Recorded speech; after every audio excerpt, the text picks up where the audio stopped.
What exactly is an electric circuit? A heating element connected to an electrochemical cell is one type of simple electric circuit. The chemical energy provided by the cell is transported to the heating element, where it is transformed into light and heat. This transformation is carried out by the electrons as they flow from the negatively charged electrode to the heating element and back to the positive electrode of the cell. In a circuit, incredibly large numbers of electrons will pass a specific point in a few seconds.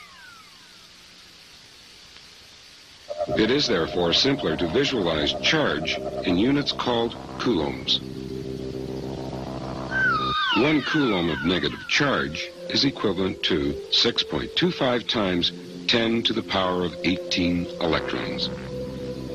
An important characteristic of an electrical circuit is the rate at which the charge flows through it. The rate of charge flow is called current and is measured in amperes.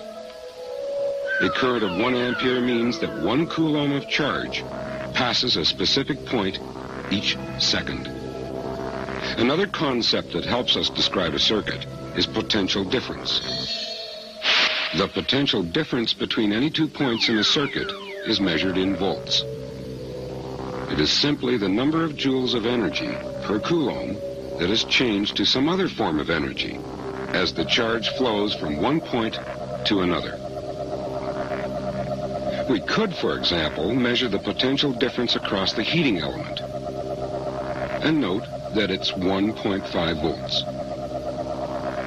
This means that as 1 coulomb of charge flows from one end of the element to the other, it gives up 1.5 joules of energy. The potential difference between the 2 points is simply the number of joules transformed as the charge flows from one point to another, divided by the number of coulombs of charge involved.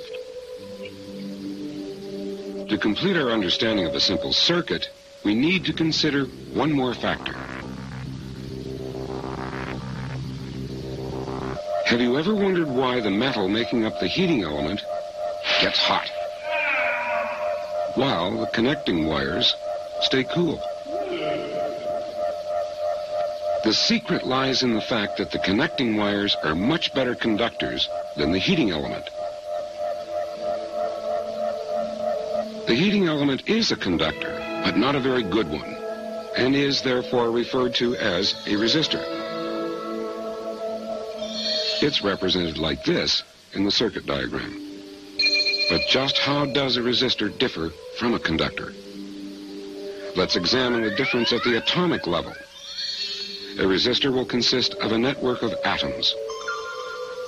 If the resistor is made of the alloy nichrome, there will be 3 metals present: nickel, chromium, and iron.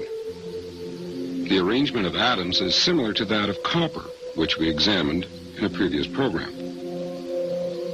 We visualized a conductor, like copper, as a network of positively charged ions, which can vibrate but not move about freely.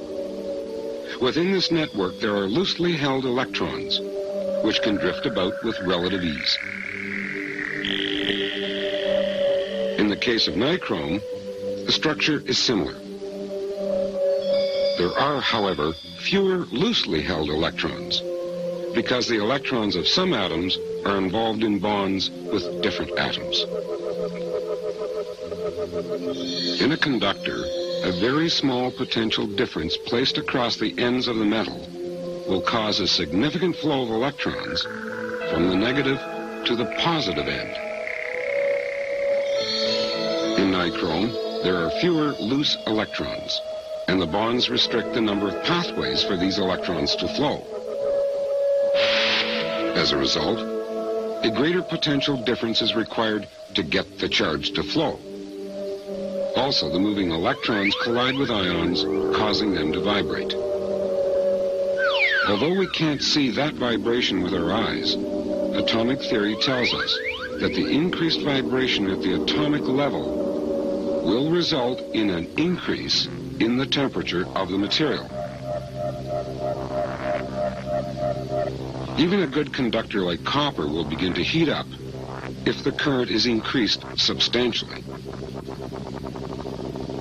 But in most circuits, copper does not act as a resistor, but as a conductor. When we measure the potential difference across any copper connecting wire, we will find that it is very close to zero. Very little energy is transferred to the wires.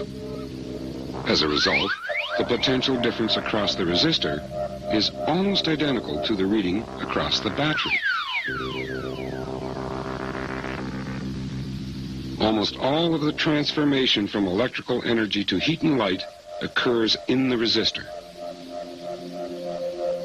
The resistance of the resistor is defined in terms of the current passing through it and the potential difference across it. By adding more cells, we can change the potential difference across the resistor. Note, when this is done, the current flowing through the resistor is also increased.